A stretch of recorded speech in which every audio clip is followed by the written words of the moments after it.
It's actually liberating. This is the point I think parents need to get. You don't have to do all this stuff. If you want to have well-adjusted, happy children who want to play, they might actually want to keep playing a sport. Like, introduce them to a lot of things. Let them pick. It's not about you. That's the missing factor in all of youth sports is the kid. Like, what does the kid want?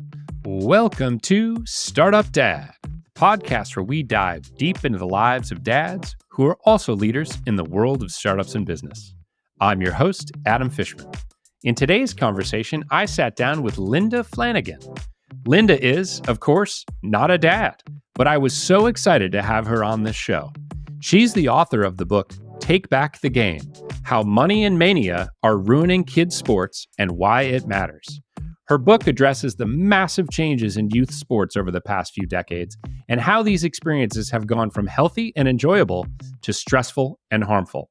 She herself has been a competitive athlete and coach, in addition to being a longtime journalist and author of numerous additional articles on the topics covered in her book.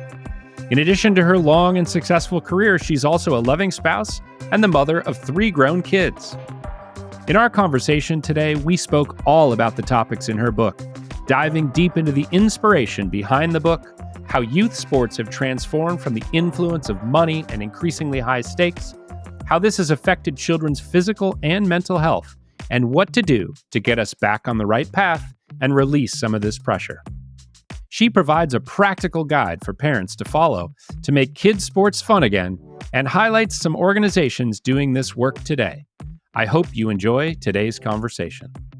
I would like to welcome Linda Flanagan to the Startup Dad podcast. Linda, it is a pleasure having you here with me today. Thanks for joining me. It's a pleasure to be here. Thanks for having me, Adam. So many of you will notice that Linda is not, in fact, a dad, but a mom. This is true. But that hasn't stopped me from wanting to get her on the show. So, Linda, in a second, we're going to go into deeper detail on why I reached out and invited you on. But I was hoping we could jump in and just talk a little bit more about your background and what your life was like growing up. Sure. Well, I grew up in Madison, New Jersey, which is basically a New York suburb.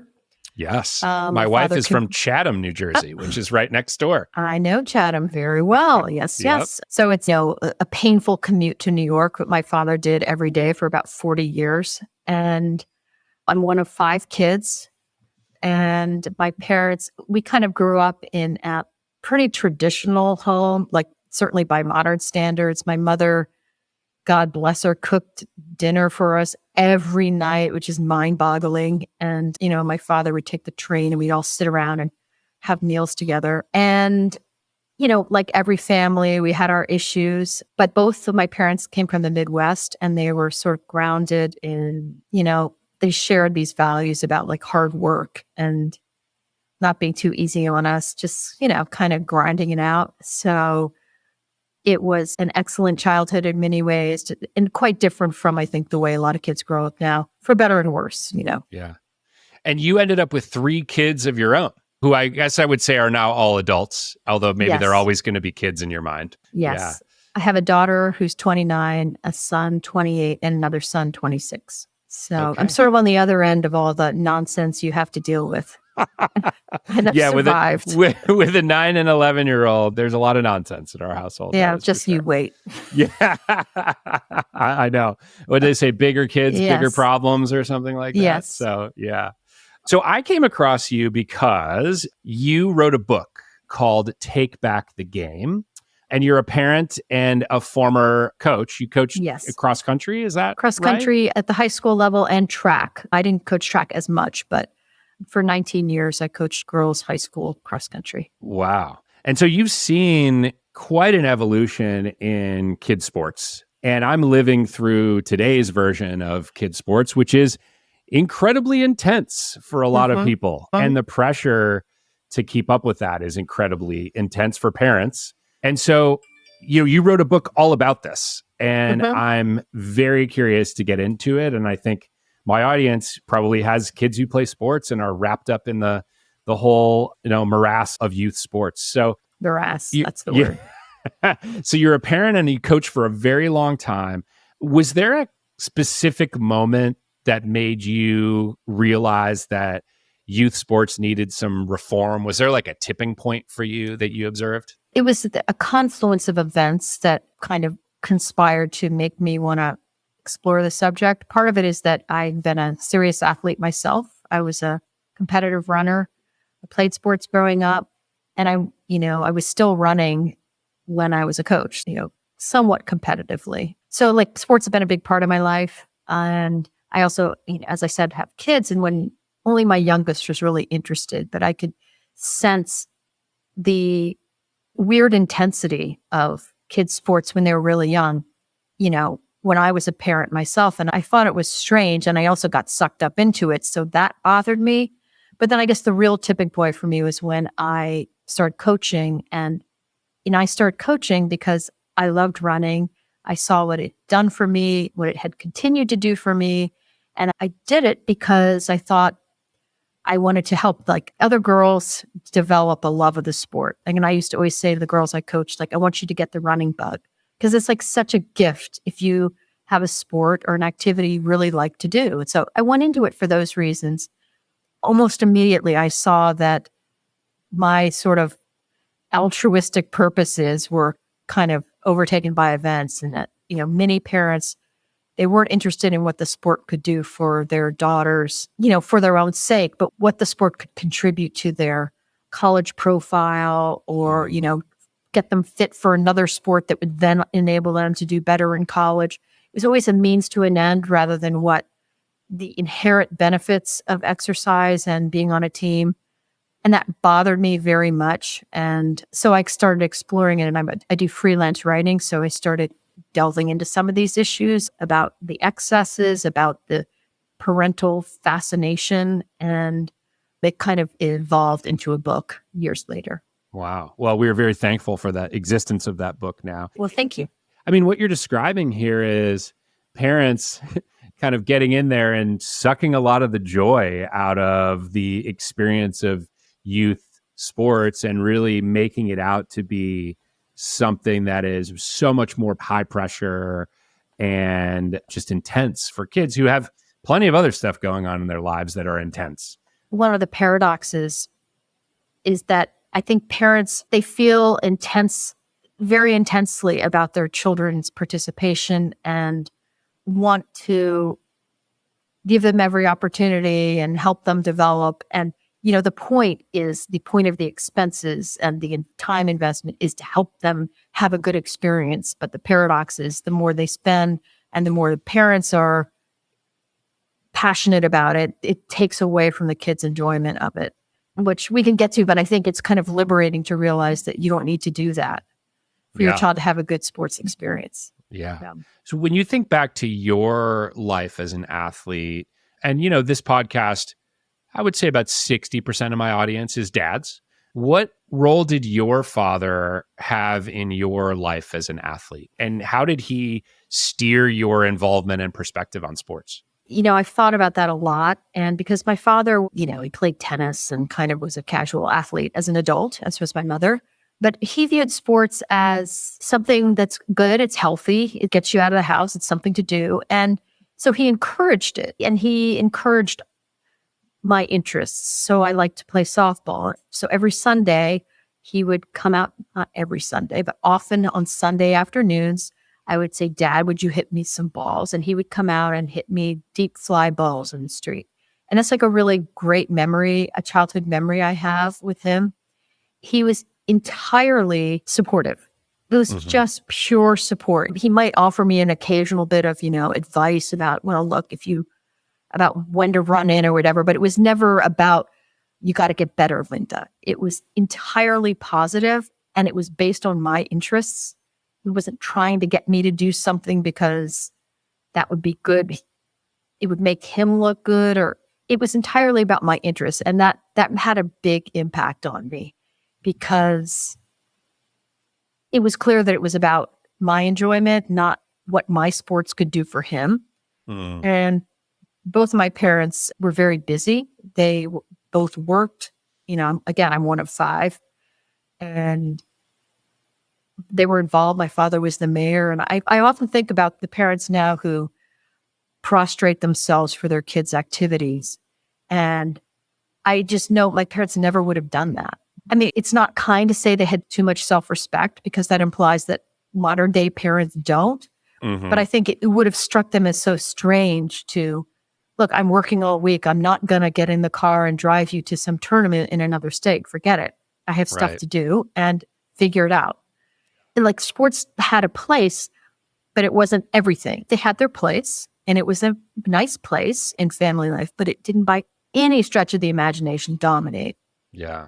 anybody's life. And that seemed right. And my father was a big proponent of sports kind of being in their place. That, yeah, they're good for you and great, go for it. But, you're not going to be a professional athlete. So, let's not get ahead of ourselves here. And I think that was very wise. And it's true for kids as much today as it was when I was growing up. Yeah. I mean, I would say in observation of our friends and families that we know, like sports has really taken on a new life for people. It is the thing that parents seem to prostrate themselves over every weekend, all consuming by the tournaments and the schlepping and the practices and the team management and all that stuff. And it's like a vortex that just sucks everyone into it. And I'd like to see a little more resistance, like you don't have to do this stuff. Like it's not actually a tornado, you can step away, but it's very, very hard to do that. I recognize that it's hard to do that. What are some of the differences that you see between how fathers and mothers impact their daughters' participation in sports specifically? Yeah. Well, this is something because I did coach my son in baseball growing up when he was little, but I've been mostly around young women, teenage girls in high school. And I've seen a lot of the fathers around their daughters. And I've observed, and I don't have any data to support this, but I would caution fathers to be aware of the fact that I think daughters want to please their fathers. They also want to please their mothers. But when their fathers take a real interest in their athletic activity, I think it's very hard for daughters not to kind of respond to that. And then it can become a way to please their father more than because I love soccer or I love tennis or field hockey. It's because their fathers love them to do it. And the same applies to boys. I mean, this is one of the traps with parents and kids, that kids want to please their parents. And when they see their parents happy that they're doing well in sports, they continue to do it. But I think there's a kind of a special dynamic with fathers and daughters that, the father thinks I'm being supportive and helpful, and that's great. And you want to encourage your daughters, of course, and your sons, of course. But there's a little bit of a tipping point, I think, that can happen with fathers and daughters where it crosses over into an unhealthy place with the girls. And it's just something I think fathers need to be aware of. Well, I think we'll get to maybe some advice that you might have for people towards the end of this conversation. But I wanted to come back to the book. And in the book, one of your central topics is how money and just the incredibly high stakes that are going into sports these days have really transformed it starting at the youngest ages. Yes. Can you elaborate on some of the key changes that you've observed over the years and in your study of this? Yes. And it was really interesting kind of trying to peel back, like how did we get from where I was growing up where sports were a part of life? And then how did they suddenly become like the centerpiece of family life? And I identified basically three interrelated causes. The first is the money. I mean, there's a lot of people profiting off your family. That was not the case when I was growing up. And this is in part because for a few reasons. One is that there's not as much public funding for, community parks and rec programs that, kind of everybody could do. Now there's been a cutback in that sort of funding. Last I checked, in a 2020 study, local spending on parks was 1.9% of local budgets went to parks and that kind of thing. So that's one aspect, the withdrawal of public funding. And then greater demand by girls, because after Title IX, more girls went into sports. All a good thing. So fewer public auctions, more girls. And then, individuals, private entities, nonprofits stepping in to fill the void where, we used to have, town leagues and town programs. So the private and nonprofit sector moves in. At the same time, by the end of the 1990s, in 1997, Disney built the Wide World of Sports complex, which was a massive, I don't know how many acres it is. It's always changing, expanding, how many giant turf fields and stadiums they have. But it was a way to get families to come to Disney. And I've said this so many times, but I spoke to an executive at Disney who was involved in the creation of the Wide World Sports Complex. And he said, he was very matter of fact that we wanted heads in beds, that the teenage cohort was no longer interested in the Magic Kingdom. So we needed a way to get that population to Disney, stay in our hotels. And they decided, well, maybe the Wide World of Sports Complex would be that's something attractive, get teens to come, families with their teenagers playing. So they built this and it proved to be wildly successful and succeeded even after 9/11 when so much of tourism dropped, including in the other Disney parks. So this then became a model for other towns who could see, well, maybe we need to build a sports complex in our town to get families to come and play here. And as a result, there's been this massive growth in these complexes. There's now some 30,000 of them around the country. It's 10 times the number that existed when Disney built the Wide World of Sports Complex. So all of that has just contributed to like the sports tourism industry, which is big. This is why parents have to travel all the time. Sometimes they travel to another state to play against a team that resides in the neighboring town. Yes. And it's very convoluted. And it's about, these states and cities, they want the tax dollars, which I get, from their point of view, it's a good source of income. But it's not necessarily in the best interest of, kids and families. And I think one indication of the extent to which it's a big industry is the fact that private equity firms are buying into youth sports because they look at it as a moneymaker. This is a fairly recent phenomenon, but it's big. And it's a very good indication that there are people looking for ways to make money off sports because they recognize that parents will spend on their kids. Yeah. So the money is one of the big factors. The second is, and to me the most interesting, is the change in parental attitude towards children and kind of what the role of children are in the family. As I said about my family growing up, my parents would no sooner have dropped everything on the weekend to take us to tournaments than, I don't know, it would never have happened because they had their own lives and we were part of their lives, but they had their own lives. And it's kind of this switched. And in the words of Jennifer Senior, the journalist, she said, children moved from our employees to our bosses. And that happened, kind of began in the 70s when another confluence of factors, there was a recession, economic pressure, more divorce, and so split homes. And this created a lot of economic anxiety. And then we had the start of cable news, which prompted, the 24-hour news cycle. And that's picked up a little bit later, but children on milk boxes, missing children, this elevation of the worries about stranger danger, that came at the same time. So there was this growing sense that children needed to be supervised at all times. And at the same time, the family size shrunk. So I was one of 5. That would be considered pretty abnormal now. It was sort of not that unusual when I was growing up, big families, 4 or 5 kids. Now that would be like freakish. Yeah. The average family size is 2 kids now. 2 parents, 2 kids, sometimes they're divorced.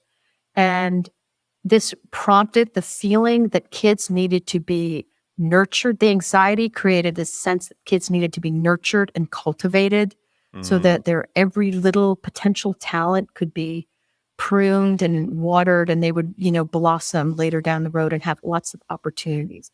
I understand that, people are nervous about the unknown.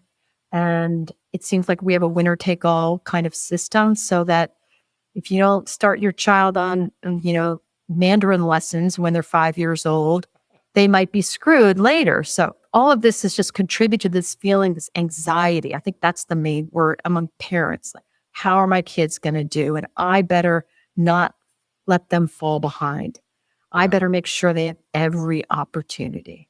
Yeah. And sports are perfect in that we think of them as character building, as good for them, which, exercise is good. Yes. Socializing is good. And it's the most popular extracurricular activity. They're supervised. If they're in a supervised program, they're not going to be plucked off the playground by some psycho. So this is how youth sports kind of became the vehicle for some of this anxiety. And then the third factor is colleges, which is of course related to parental anxiety. This worry about where kids are going to college, and it's all related to economic anxiety about how their kids are going to turn out. If they don't get into a great college, all is lost.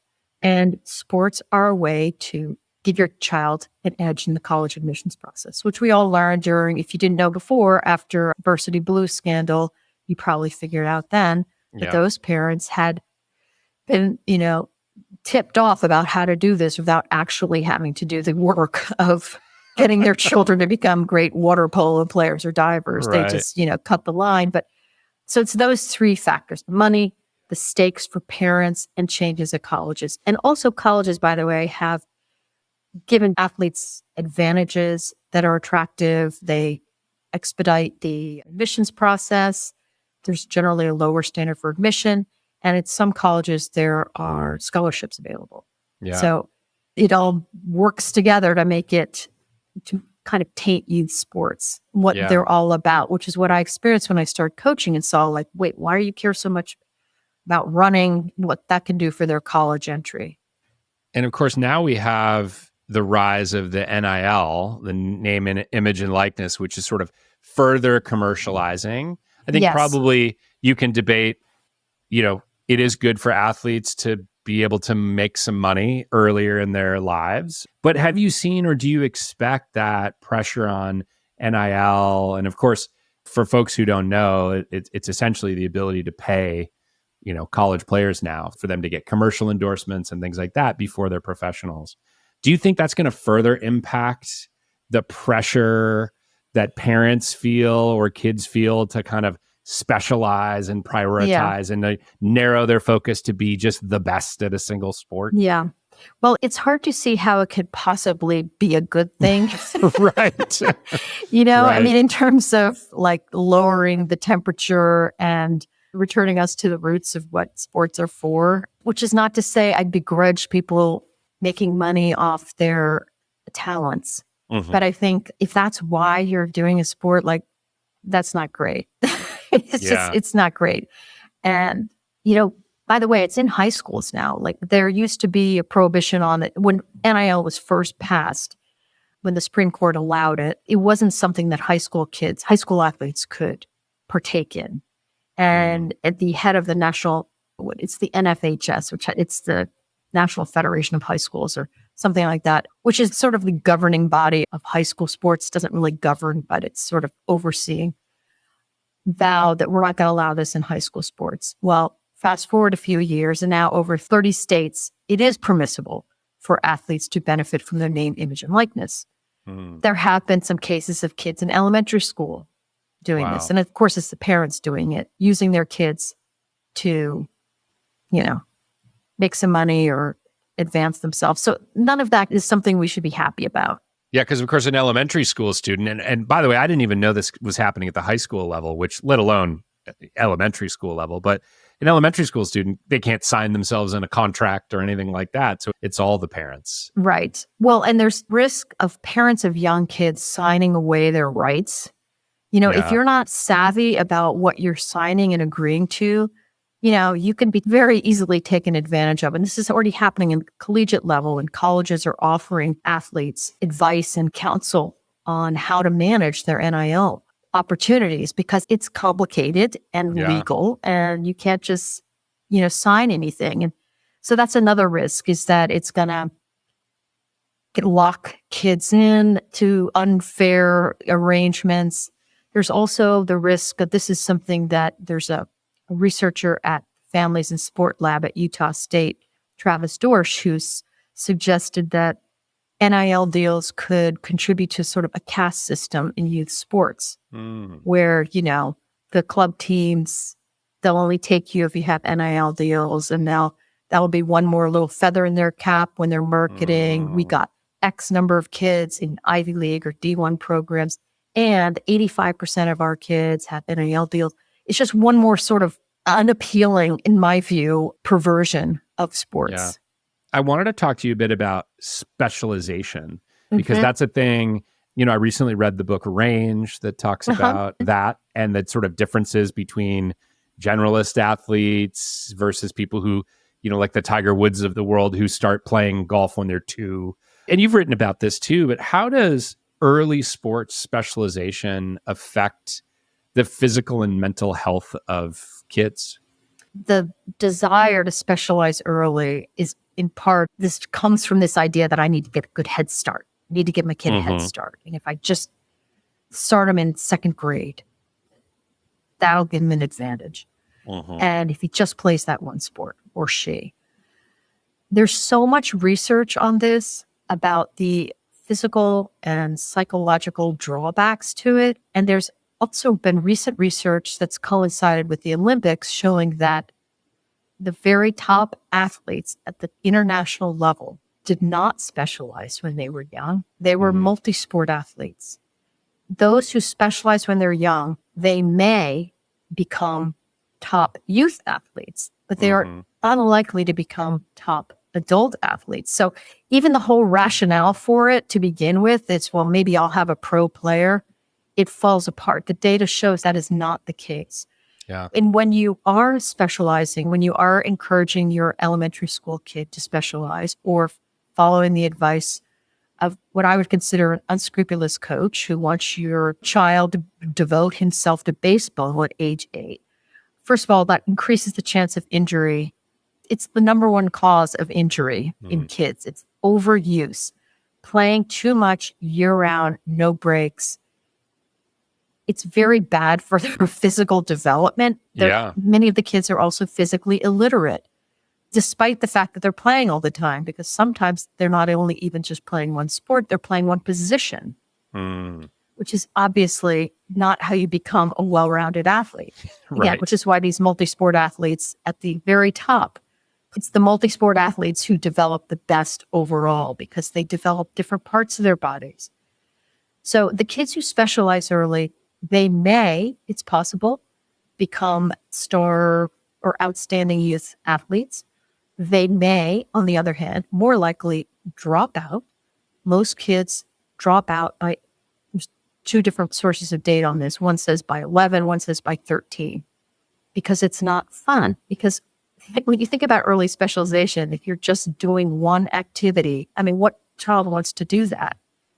I mean, a handful might, but it's not in their interest. Yeah. Then he quit. It's not fun. They get hurt. And then they burn out. And they just want to quit and never play again. And in fact, the young players who do specialize early are less apt to be playing into adulthood, that sport. If you think about what you're doing as a parent, what am I hoping to achieve by encouraging them to play soccer year-round at age 6? It's presumably for them to remain active throughout life, not for them to retire from athletics at 12. But that's the upshot of it, is that kids leave sports, they hate them, they don't go back to them. And psychologically, it's not healthy either. There's an Aspen study that said kids between the ages of 5 and 18 play an average of 16.6 hours a week of training, sports, competition.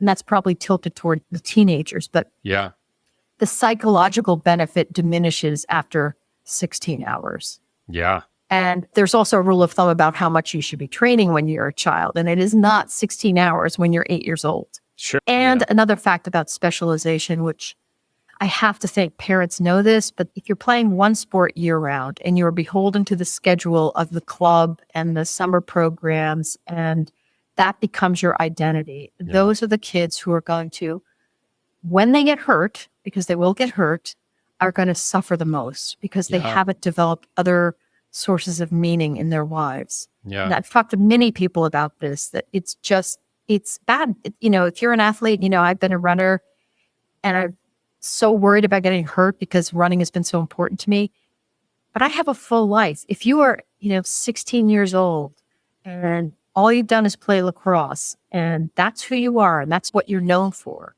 suddenly you tear your ACL and you're out for months and months, it is devastating. And that's, I think, an underappreciated consequence of early specialization. Yeah, that's really, really interesting. What are the alternatives? So when parents are feeling this pressure or the coach is approaching the kid and is like, oh, you really got to drop that baseball and just do the soccer or the whatever. And I was a multi-sport athlete up until a certain point, and then I just played ice hockey. Yep. And I was way into it, but I had no illusions that I was going to be a professional ice hockey player. I did not go to college to play hockey. I still played when I was in college, but for fun. And I still play now as an adult, and I love it. But like, what do parents do, when they get all that pressure for specialization? Because it sounds like it starts at a pretty young age. It does. And with my observation, it definitely starts at a young age. Yes. It has with my kids. Well, I share a story in my book about a woman I know who has it's like a little lacrosse program in the summer of like a camp where kids run around with sticks and, learn very, very basic things. And it's low key. And she said, it starts for kindergartners. She said she started getting calls from parents worrying that they've waited too long. At kindergarten. At kindergarten. I'm too late. I've missed the lacrosse boat. Yeah. Yeah. So I do appreciate that there is pressure on parents, and then they're sort of blown away by what's expected. Yeah. I think, you have to sort of follow your gut and say, like, if this sounds crazy, it probably is. I think if you can get educated about what the fact is, what is going on here, people are profiting off this, and they're selling you something. And there's like a social contagion aspect of it where, well, everybody's doing this. So, if you're aware of that, like just as a matter of fact, that facts be damned, about early specialization, about multi-sport play being good for kids, about just regular old play outdoors. If you've read Jonathan Haidt's book, The Anxious Generation. I have.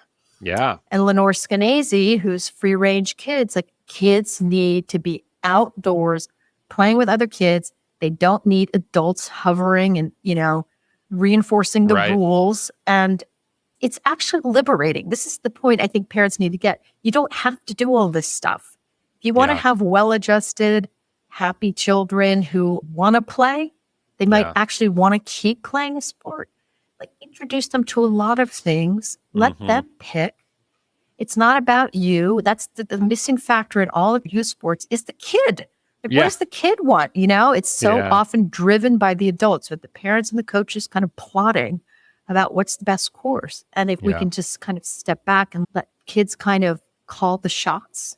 If they want to play, great. If they don't have to. And that doesn't mean you say, okay, go have fun with your phone for the next 6 hours. You can still have limits and kick them outside. Yeah. But there are so many alternatives, but you may have to organize a little bit in your neighborhood also. This is one suggestion I heard from Peter Gray, who's kind of the original proponent of play, professor at BC, now retired. And he said, it takes a little initiative, but if parents could, in their neighborhood, just find a few other families with kids, the same age, and say every Sunday between 3 and 6 or 2 and 5, whatever it is, we're going to have the kids come to our house, play outside. We'll have an adult lightly supervising, and we're just going to have, no organized activities.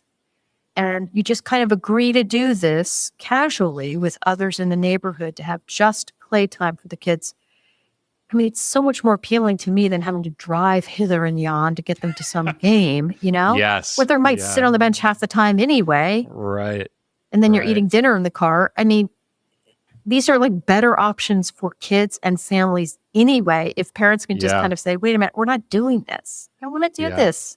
You mentioned the community involvement, the neighborhood aspect of it, but do you have any success stories of communities or organizations that have sort of implemented this positive change in youth sports who are actually making progress here that you would call attention to? Yes. I mean, it's not all is not lost. I think there are a lot of motivated people who are really set up. And, I hear stories because I go around and talk to parent groups. And a couple weeks ago, this woman told me that where she lives in Princeton, she was really upset about what the local options were. Like, she didn't want to go down the travel route, but the local options were great. She said, well, I'm just going to get a few parents together and we're going to put some time into the community program and we're going to get coaches and we're going to learn how to coach and we're going to embrace our agency, that we can do this. You don't have to wait for somebody to do it. So they then started developing coaches and getting more kids to join the local option. There's another great story is in Cambridge, Mass. This guy named Jason Targoff, about 10 years ago, he and his wife were in this position where it's like, okay, it's like either all in on the travel soccer or this rec program that was like diminished and withered to nothing. Yeah. And he decided he was going to start a soccer program that was local, cheap, had good coaches, and he, with a lot of, elbow grease, built this local program. It's like 2,000 kids in Cambridge. I mean, it's population 100,000, so it's a good sized city. Yeah. And kids love it. They play in their neighborhoods. They have a game on Saturday, all in this big park. The coaches are trained. It's a very well-run, low-key soccer program. And I think one of the complaints that parents have when they say, well, my kid is serious, they want to play up. This local thing isn't good enough. And the coaching isn't good at the rec level. Well, this is an example of a program where they invested in the coaches. So they're trained, they know what they're doing, but they're also not tyrants. Yeah. And the kids then have developed and done well. And because it's fun, they're playing against their friends. It's not sort of antiseptic. Some of these kids have gone on to play in their high school. I mean, it's a very successful program in that it's kind of the best of all worlds. These things are possible. It just takes some initiative. And I would add that one very positive development since COVID is that communities are investing more in public parks and rec programs so that kids aren't left with the only option being this, expensive travel team that expects you to devote at least 2 seasons of the year to their activity. Yeah. All is really not lost. There's a lot of positive developments. Yeah.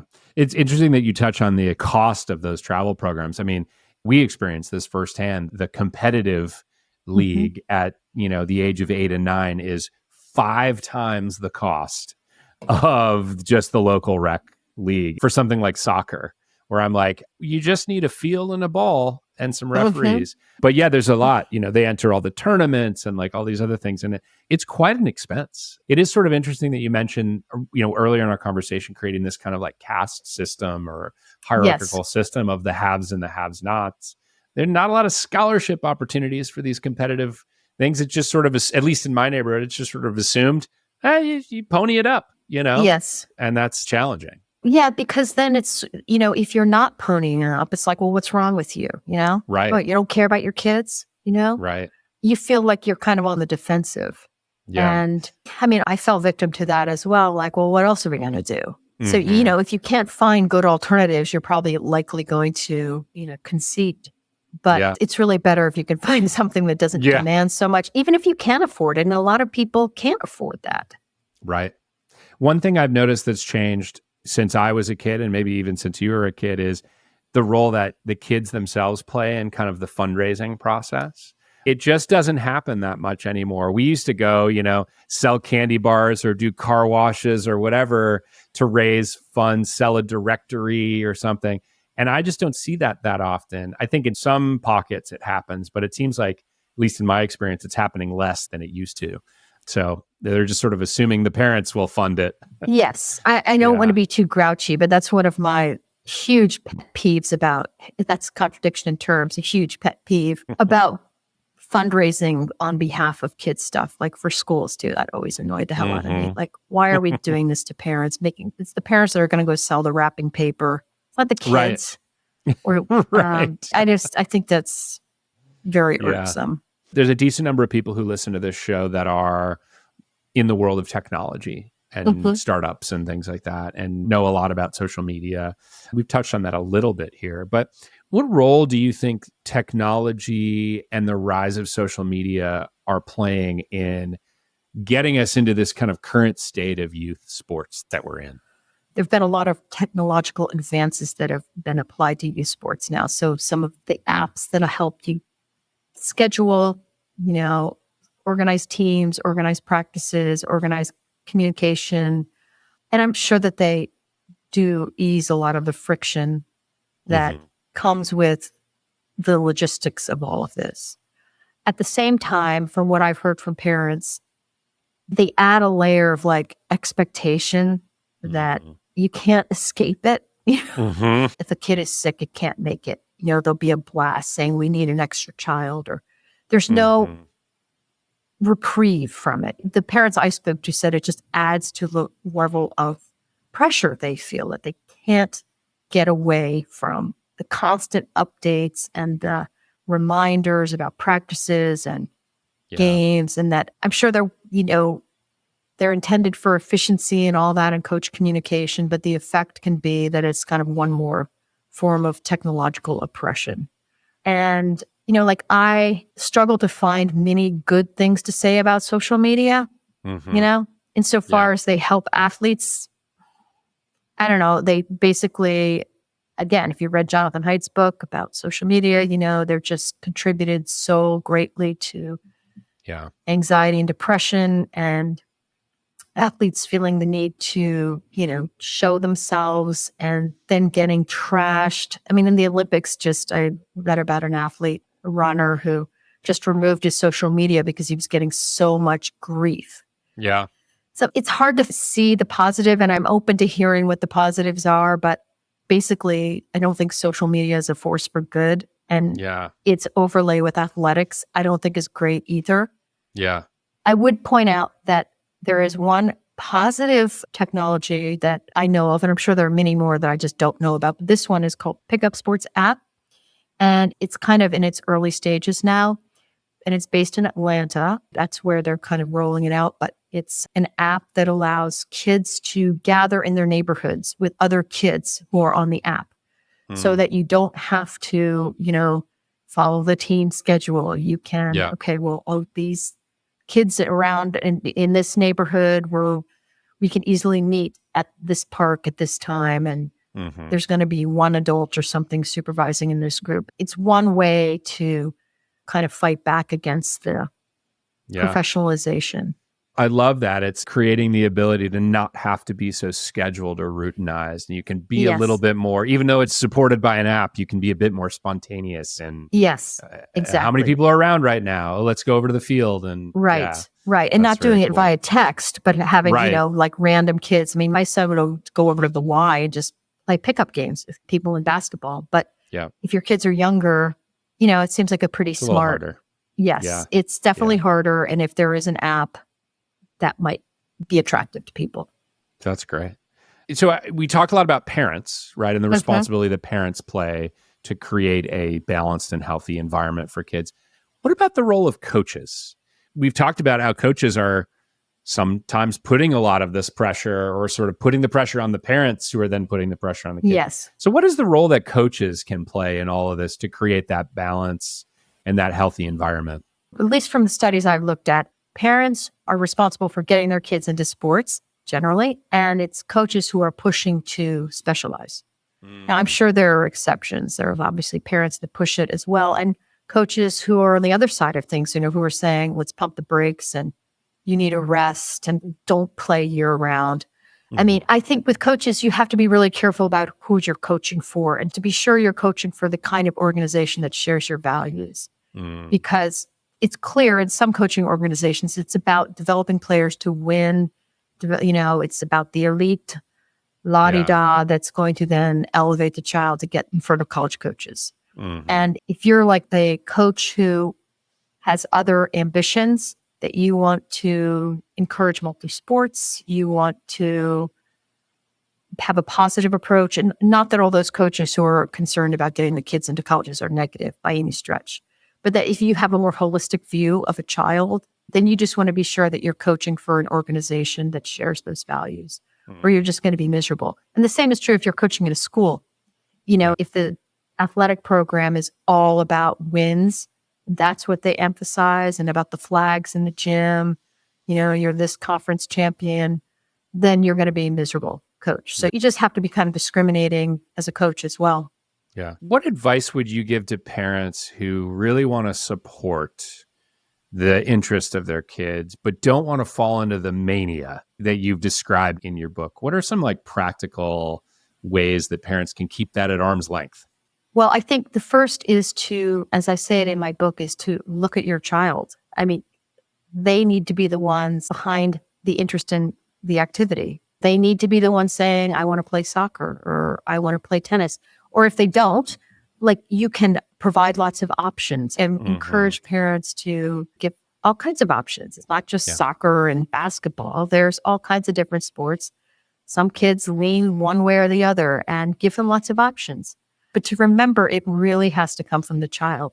Not that, and I'm also aware that kids, sometimes it takes them a little time before they develop an interest, like they hate it at first and then, they stick with it and then they're good at it. So I'm not saying you can't like nudge them, but that especially when they get to a higher level, if they're really good, they're a good soccer player, they're one of the better players, or it looks that way when they're 8 or 9 years old, to still follow their lead, to let them be the ones calling the shots, so long as what they're asking for doesn't involve, it's like when that starts encroaching on the rest of the family, when, okay, we're no longer going to have summers and our winter vacation is gone, or Christmas break or whatever holiday you're celebrating is now going to be tied up with tournaments.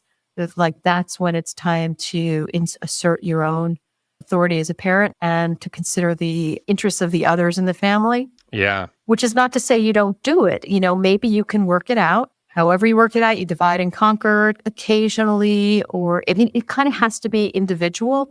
But if you can be conscious of those challenges, that's going to happen. If your child is really good and wants to play all the time, you're going to have to pump the brakes sometimes.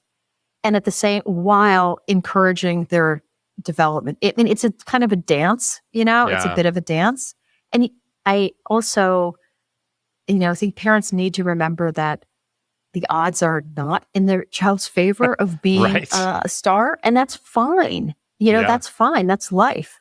Yeah. It's very, very few are. In fact, the number one predictor of whether a child will play sports in college, if their parents did. Oh, interesting. So, that's interesting. Which isn't to say, some can, of course, if their parents didn't, but a lot of it's just their genetic makeup. And I think it's like kind of enjoy the ride to the extent that you can. Yeah. And again, it can be very liberating to say, just chill out. This is how Steve Magnus, who's this great coach, puts it. It's like, chill out, step back. Yeah. Let your child drive the bus. Let them kind of be in charge, especially as they get older. Yeah. Like, it's not your thing. And that's really hard for parents. Like, it's not your thing. Yeah, I've noticed that a lot. And it sounds like, coming back to one of the core kernels of advice here, parents have to avoid getting their own identities wrapped up in the youth sports machine, or that their own job as a parent or their own sort of rating as a parent is tied to how well their kid does this or how committed they are or something like that. Exactly. And it's hard because, I'm sorry, but it was unmistakable to me that, the athletic kids, their parents, there's a little reflected glow on the parents and their standing rises, and it's unmistakable. It's certainly true for the child, but it's also true for the parents. And you have to be aware that, that's not a good, okay, I really shouldn't be indulging this. And another way you can help your child is to develop your own interests. Go do your own thing. Yeah. And maintain your friendships and go out to dinner with your spouse if you're married or whatever. You develop your own relationships and interests so that your child can then explore his or her on their own terms. Yeah. And then maybe do great and, do wonderful things in the particular sport, maybe not, but it's not the end of the world either way. I think parents really need to reclaim their own lives a little bit, because the sacrifices that are expected of parents are insane and unfair to working parents, and people are tired, and you don't have to do that. You don't have to do that, even though it seems like you must. Yeah, I do worry for some of my friends where I'm like, you are so wrapped up in the sports of your kids, the single sport or whatever. What's going to happen when those kids grow up and move out of the house? What are you going to do with your time? You're going to have to find a new thing to be obsessed about. Well, did you happen to see the Wall Street Journal article a few months ago about the rise of empty nest coaches? No, I'll have to find that and link to it in the show notes. Yeah, it's about parents who feel like they're out of work now because their 18-year-olds have gone to college and their Yeah. reason for being has been taken away from them. And, Interesting. they need advice. And look, of course, you love your kids. I love my kids, and we all want them to do well and be happy and to know we love and support them. And I think it's possible to do that without giving up your entire identity and your interests and your partnership with whoever if you have a partnership, whatever that relationship and your friendships, those things matter too. And I think modeling that for your kids is so much healthier than being weirdly obsessive about a particular skill, like with their batting or their where their goal whatever. It's just a healthier outlook, but it's really hard to keep that perspective when you're in the middle of it. Yeah.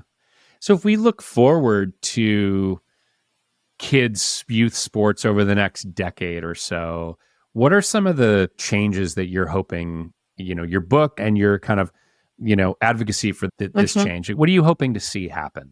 I think there are, as I said, changes at the local and state level. There's more public investment in sports opportunities for kids. And also what we haven't talked about is the fact that sports are so expensive means so many kids don't play at all.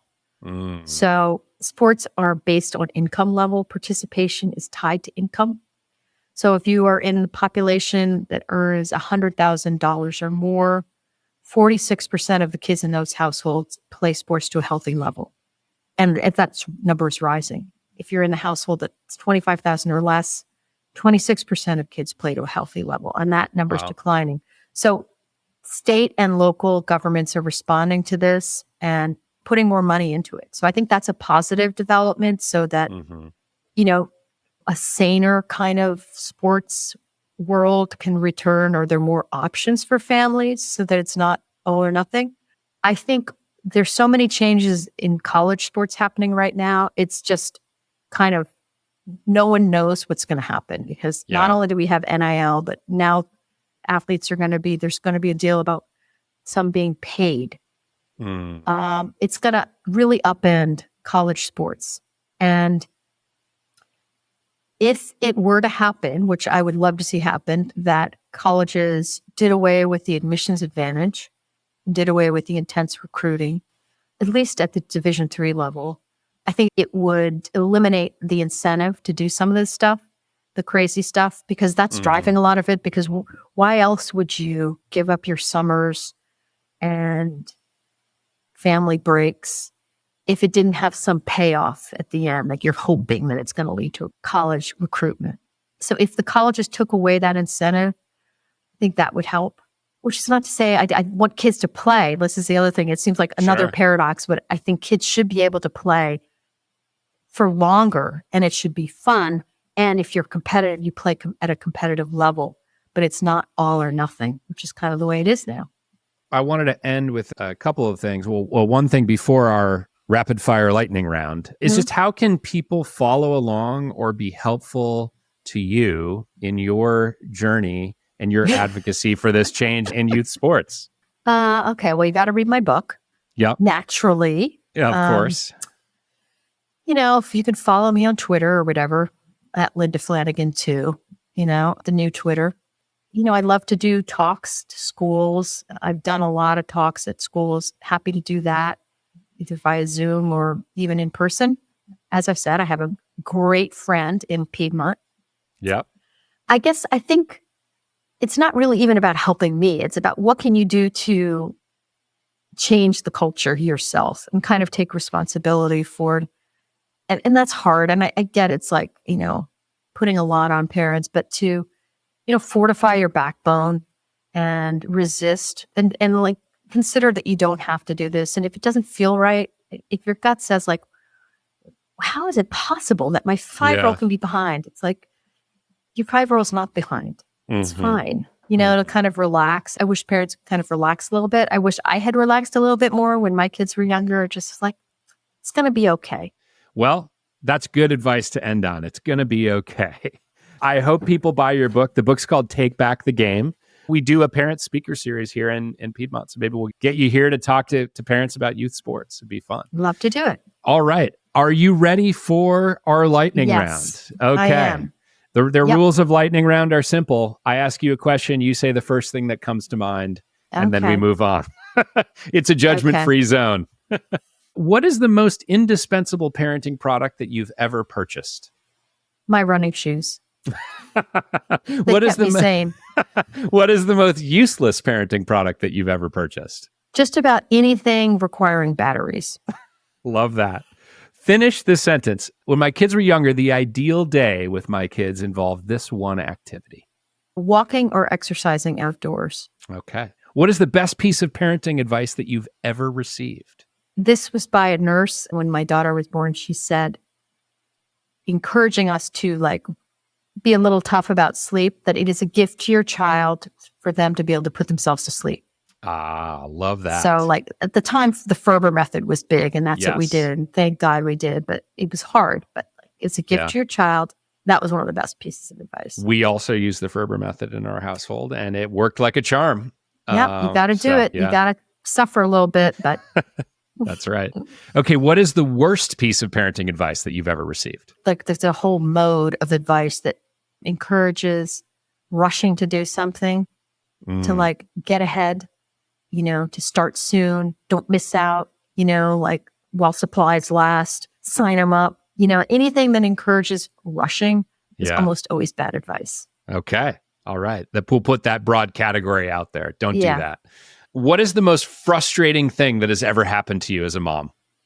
God, where do I begin? Okay, I'll just say one thing. Okay, being dismissed by, no offense to you fathers, but by this one father at the school as being one of those Lincoln School moms the kids went to, just kind of being dumped into a category as, you're just one of those. Oh, that would be the worst. But I could go on, but I won't. Yeah, we have to keep the podcast under a certain length. So. Yes, I get that. What would one of your kids say is the most embarrassing thing that you've ever done in front of them? They would say when I have crossing the street and a car cuts in front of us, kind of barking at the driver, putting up my hand and saying, excuse me, or thank you, being kind of a loud crank in public. They don't like that. Very embarrassing. I've fallen into that myself. There's a 3-way stop near our house, and I've become very accustomed to yelling at people who don't know how to stop at that stop sign. Kids don't like that. No. What was the first nostalgic movie that you forced your kids to watch with you? Oh, I want to say The Wizard of Oz, but it probably wasn't, because that scared the hell out of me when I watched it at 10. So it probably wasn't, but yeah, that was such a nostalgic movie. I'll stick with that one. Okay. And I don't know if this still happens, but how often do you tell your kids back in my day stories? I try not. I really try not to. Nothing establishes you as an old fogey, out of touch old fogey, and talking about, well, when I was young, nobody wants to hear that. All right. Now, to end, when your kids were younger, what was the crazier block of time in your household? 6 a.m. to 8 a.m. or 6 p.m. to 8 p.m.? Okay, we had a different block. It was 4 p.m. to 6 p.m. That was the witching hour. Awful time. Fighting, bickering, awful time. Yep. Okay. So we have a new champion of the worst time of day. All right. Well, Linda, thank you so much for coming on the show. I learned a ton, and this was a fascinating conversation. My pleasure. Thanks for having me, Adam. Thank you for listening to today's conversation with Linda Flanagan. If you enjoyed the show, please subscribe, share, and leave me a review on Apple and Spotify. It'll help other people find this podcast. Startup Dad is a Fishman AF production with editing support from Tommy Herron. You can join a community of 11,000 subscribers and stay up to date on my thoughts on growth, product, and parenting by subscribing to the Fishman AF newsletter at www.fishmanafnewsletter.com. Thanks for listening, and see you next week.